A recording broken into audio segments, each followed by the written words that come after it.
بسم اللہ الرحمن الرحیم وأوحى ربك إلى النحل أن اتخذي من الجبال بيوتا ومن الشجر ومما يعرشون ثم كلي من كل الثمرات فاسلكي سبل ربك ذللا يخرج من بطونها شراب مختلف ألوانه فيه شفاء للناس ان فی ذلک لآیۃ لقوم یتفکرون۔ یہ قرآن مجید کا 14واں پارہ ہے اور سورہ نحل کی یہ 2 آیتیں ہیں۔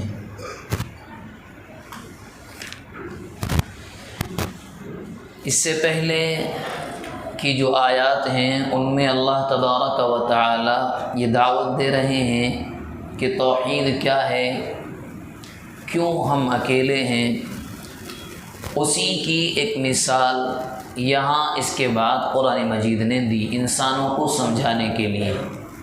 فرمایا شہد کی مکھی بڑی چھوٹی سی ہوتی ہے، اس کے بارے میں وَأَوْحَى رَبُّكَ إِلَى النَّحْلِ، اے نبی آپ کے رب نے شہد کی مکھی کو یہ وحی کی، یہ بتلایا ان اتخذی من الجبال بیوتا، کہ اپنے گھروں کو پہاڑوں میں بنایا کرو، ومن الشجر، اور درختوں پر بنایا کرو، ومما یعرشون، اور ان جگہوں پر جہاں لوگ اپنے آشیانے بناتے ہیں پہاڑوں میں۔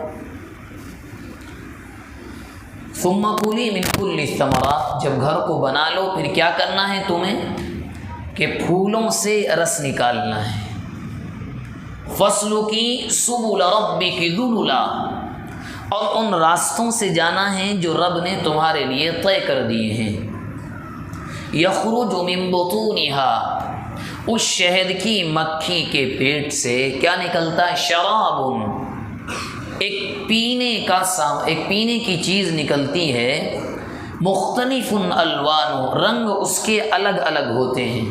خاصیت کیا ہے؟ فیہ شفاء للناس، لوگوں کے لیے اس میں شفا ہے۔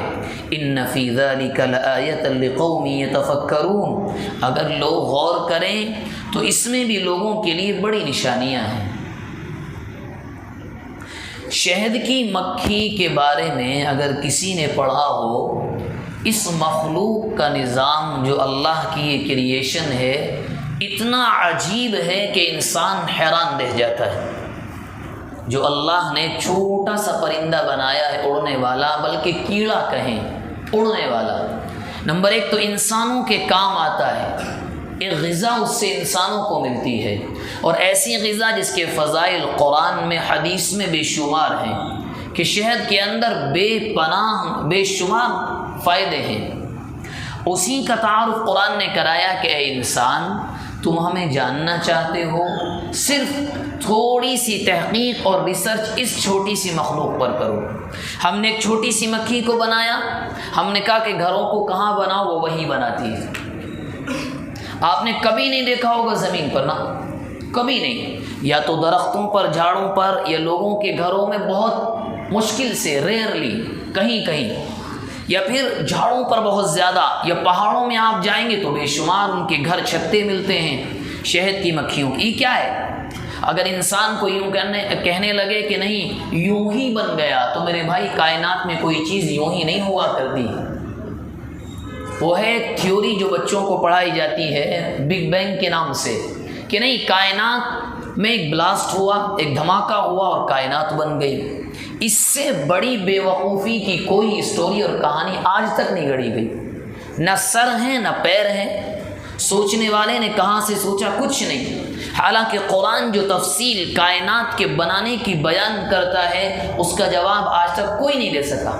قرآن تو یہاں تک کہتا ہے کہ ہم نے کتنے دن میں آسمان و زمین کو بنایا، ایک ایک چیز کو قرآن بتلاتا ہے۔ انسانوں نے ایک اور کہانی گڑھی، ڈاروین ایک بیوقوف آیا، اس نے آ کر یوں کہا کہ نہیں انسان بندر تھا، ترقی کرتے کرتے انسان بن گیا، حالانکہ آپ نے یا ہم نے یا کسی نے نگاہوں سے آج تک نہیں دیکھا ہوگا۔ یہاں تک کہ زو میں جو بندر پالے جاتے ہیں وہ بھی آج تک انسان نہیں بنے۔ 100 سال پرانا بھی ہو کوئی، وہ بھی نہیں بنا، حالانکہ قرآن نے تقریباً 10 سے زیادہ جگہ یہ واقعہ حضرت آدم کی تخلیق کا، آپ کی کریشن کا بیان کیا ہے، ہم نے کیسے آدم کو بنایا۔ تو قرآن یہاں بھی یہی بتلا رہا ہے۔ آپ جاننا چاہتے ہو، ایک چھوٹی سی مکھی ہے، اس پر غور کرو۔ اب میں آپ کو بتلاؤں، جو محققین نے اس مکھی پر ریسرچ کرنے کے بعد لکھا ہے، اس کے اندر بھی اس کی قوم میں ایک ملکہ ہوتی ہے، ایک بادشاہ ہوتا ہے، اس کی اجازت کے بغیر کوئی مکھی کچھ نہیں کر سکتی، ان کے پہرے دار الگ ہوتے ہیں۔ آپ حیران رہ جائیں گے، اگر کوئی شہد کی مکھی گندگی پر بیٹھنے کے بعد کسی چھتے میں یعنی گھر میں داخل ہونا چاہے تو اگر وہ گندی ہے تو وہ سپاہی جو مکھیوں کی شکل میں رہتے ہیں وہ روک دیتے ہیں اور ان کی ملکہ اس کو قتل کر دیتی ہے، کیونکہ ان کا اصول یہ ہے کہ گندگی پر نہیں بیٹھنا ہے۔ ہمیں ہمارے رب نے حکم دیا ہے پاکیزہ چیزوں سے رس کو نکالنا، ایک پاکیزہ غذا لوگوں کے لیے بنانا، اور اس سے آگے کی چیز آپ حیران رہیں گے، قرآن نے جو الفاظ ذکر کیے ہیں، فَاسْلُكِي سُبُلَ رَبِّكِ ذُلُلًا، مکھی سے کہا گیا اس راستے پر جانا ہے جو رب نے تمہارے لیے بنا دیے۔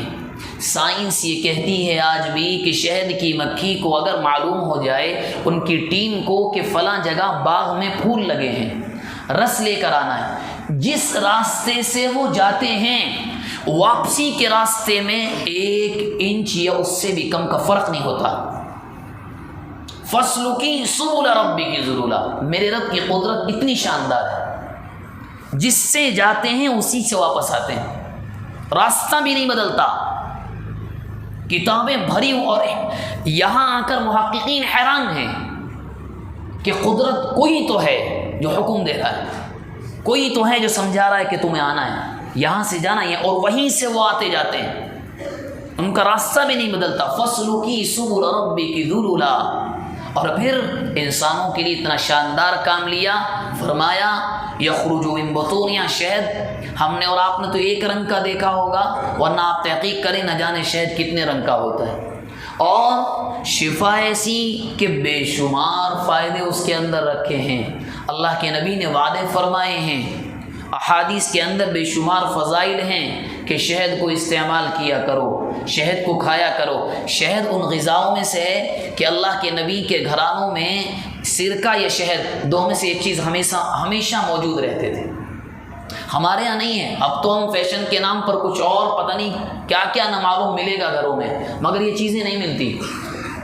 کھجور بڑی مشکل سے ملتا ہے، ہاں شوق کے نام پر کچھ بھی لا کر رکھ لیں، حالانکہ سرکہ بہترین غذا ہے، شہد بہترین غذا ہے، آنکھوں کے لیے نہ جانے کتنے فائدے اس کے اندر ہیں، اللہ کے نبی نے وعدے فرمائے ہیں۔ ایک بات تو یہ، دوسری بات جو اس آیت سے ہمیں اور آپ کو معلوم ہوئی وہ کیا؟ وہ یہ ہے کہ ایک طرف انسان، ایک طرف شہد کی مکھی، اس کے پاس جتنا جو دماغ ہے اللہ نے دیا، ہمارے پاس جو ذہن ہے وہ ہمیں اللہ نے دیا۔ انسان کو کتنی بار کہا جاتا ہے سیدھے راستے پر چلو، سیدھے راستے پر چلو، مگر یہ مخلوق ایسی ہے، یہ ہمیشہ کہتی نہیں ہم ٹیڑھے راستے پر چلیں گے، ہمیں سیدھا چلنا ہی نہیں ہے۔ اس کو صرف ایک بار کہا گیا ہے اور وہ تا قیامت اس راستے کو نہیں چھوڑے گی، اور ہمیں 1000 بار کہا جائے ہم 1000 مرتبہ چھوڑیں گے، ہم 1000 مرتبہ سمجھانے کے بعد بھی چاہے کتنا بھی سمجھا دیا جائے، نہیں مجھے یہ کرنا ہے تو کرنا ہے، غلط ہے یا صحیح وہ بات کی بات۔ اور وہ ایک چھوٹی سی مخلوق اللہ کی، اس کو یہ کہہ دیا گیا آپ کو یہ کام کرنا ہے، اور وہ یہ کام جب سے دنیا پیدا ہوئی ہے وہ یہ کام کر رہی ہے۔ دعا فرمائیں جو باتیں ہمارے سامنے آئیں اللہ تبارک و تعالی اخلاص نیت کے ساتھ عمل کرنے کی توفیق مرحمت فرمائے۔